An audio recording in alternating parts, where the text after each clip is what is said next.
मैं आएगा तो प्रदीप थोड़ा ज्यादा बढ़िया अब 2 मिनट ठहर जाओ। अरे सम्मान मैंने आज आपके लिए ये बात अच्छा कमल जी मेहमान ला के देख थोड़ा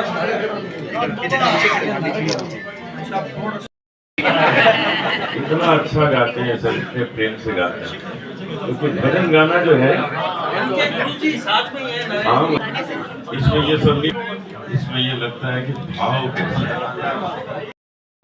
कहा था कि मैं 500 सिंगर तैयार करके आपके सामने सबको प्रस्तुत करूंगा। तो जैसे ये तैयार हम लोग हो जाएंगे सर, तो प्रधानमंत्री जी का आपको मैंने आपको क्या कहें, सच में आपको आपके हाथ से मुझे मिल रहा है। मान सम्मान बढ़ाया।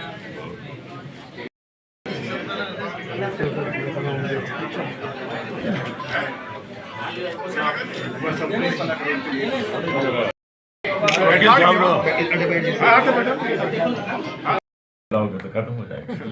तो हम तो भैया जालोटा जी, आप कौन सी फिल्म में आ रहे हैं? अब नई फिल्म कौन सी आ रही है? कोई आपकी आ रही है? फिल्म से तो हम बहुत दूर हैं। फिल्म का गाना तो गा रहे होंगे आप। इससे बड़ी फिल्म क्या हो सकती है कि आज यहाँ पर हम एकेडमी का सर अकादमी में क्लासिकल भी सिखाया जाएगा, लेकिन वो भजन ही होगा। गजलों के अलावा भी आप गजलों में भी आपका रुझान रहा है। हाँ रहा है। गल्फ कंट्री में गजलों का कार्यक्रम किया है, उसकी मेरे पास सीडी है। नहीं, हम सारी दुनिया में जाके गजल गाते हैं। गजल भी हमारा ही संगीत है ना भाई। हमारे यहाँ की हिंदी और उर्दू वही भाषा तो चलती है ना सब जगह। तो ऐसा थोड़ी कि उर्दू पाकिस्तान की है। अरे पाकिस्तानी हमारा बच्चा है, हमारे यहाँ से निकला, तो उर्दू कैसे उसकी हो जाएगी? जलोटा साहब, ये संगीत की जो अभी बदलती विधा है या बदलता युग है, इसमें आप क्या चुनौतियां देखते हैं इस संगीत विधा को देखते हुए आपके समय से और यहाँ? बदलना तो प्रकृति है, सब कुछ बदलेगा। हम लोगों का पहनना ओढ़ना भी बदल गया, हम लोगों का खाना पीना बदल गया, ये सब बदलेगा। लेकिन जो परंपरा है उसका आदर करना, उसको रखना बहुत आवश्यक है। इसलिए हम जो कुछ सिखाते हैं उसमें परंपरा के साथ सिखाते हैं, उसमें शास्त्रीय संगीत को ध्यान में रखते हैं। लेकिन उसके साथ साथ हम ये भी बताते हैं कि देखो वेस्टर्न म्यूजिक में जो खूबसूरती है उसको भी अपनाओ, क्योंकि वेस्टर्न म्यूजिक को नहीं अपनाओगे तो जो ऑर्केस्ट्रा आज यूज होता है फिल्मों में, शंकर जयकिशन ने यूज किया, लक्ष्मीकांत प्यारे, कल्याण जी आनंद जी, तो वो सब कैसे होगा? इसलिए वेस्टर्न म्यूजिक की जो खूबसूरती है, विशेषता है, वो भी अपनाओ, लेकिन अपनी पताका सबसे ऊपर रखो। क्या संगीत विधा में भी कोई शॉर्टकट है या नहीं है, तो इसके बारे में भी युवा को बताएं। शॉर्टकट बिल्कुल है। रियलिटी शो जो है वो शॉर्टकट है, लेकिन उससे क्या होता है कि शॉर्टकट से अचानक नाम हो जाता है, लेकिन फिर अचानक उसमें एक शॉर्ट सर्किट आ जाता है। क्योंकि शॉर्टकट के बाद जुड़ने के चांसेस हैं। अगर आपसे पूछूं कि पिछले साल इंडियन आइडल कौन था, तो आपको पता ही नहीं। नहीं, हमें ये पता है कि बिग बॉस में आपका एक अफेयर का वहाँ उसमें चला था, विवादास्पद था। इंडियन आइडल का नहीं पता, लेकिन आपका वो पता है। मस्ती वाली बातें सब चलती रहती है, लेकिन सच ये है कि शॉर्टकट जो होता है वो इससे ज्यादा क्या शॉर्टकट होगा कि पिछले साल का इंडियन आइडल याद नहीं। तो हम क्यों ना इंडियन आइडल तो सर बीकानेर ने भी दे दिया था। दिया, लेकिन क्या उसको सब याद रखेंगे? जो मेहनत करेगा वो आगे आएगा, उसको इंडियन आइडल में जाने की जरूरत ही नहीं है, वो अपनी मेहनत से ही आएगा। से प्लेज में काम करते रहे हैं, और अभी एक फिल्म आ रही है भारत देश है मेरा, उसमें मैंने मॉमडन का काम किया है। और वो ये काम है कि जो कश्मीर पाकिस्तान ने लिया हुआ है, वहाँ पर पंडितों को मुस्लिम बनाया गया।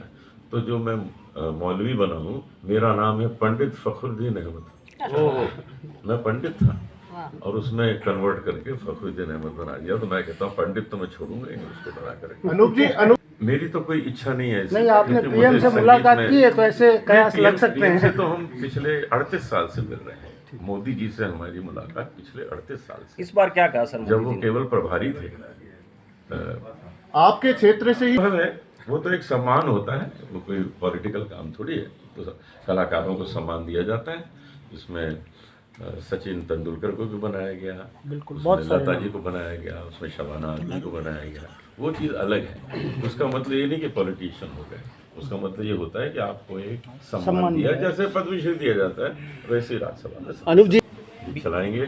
और साथ ही साथ दो बहुत अच्छे कलाकार संगम जी और सुरुचि जी, आप दोनों एक इनके तरफ फ्रेम घुमा दीजिए जरा। हाँ, क्यों नहीं।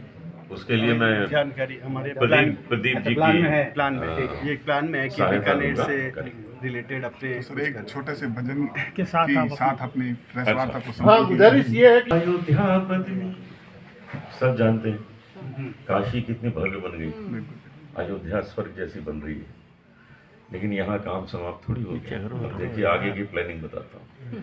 काशी बदली, अयोध्या बदली, अब मथुरा की बारी है, अब मथुरा की बारी है। राम खड़े हैं लिए धनुष, अब बंसी बजने वाली है।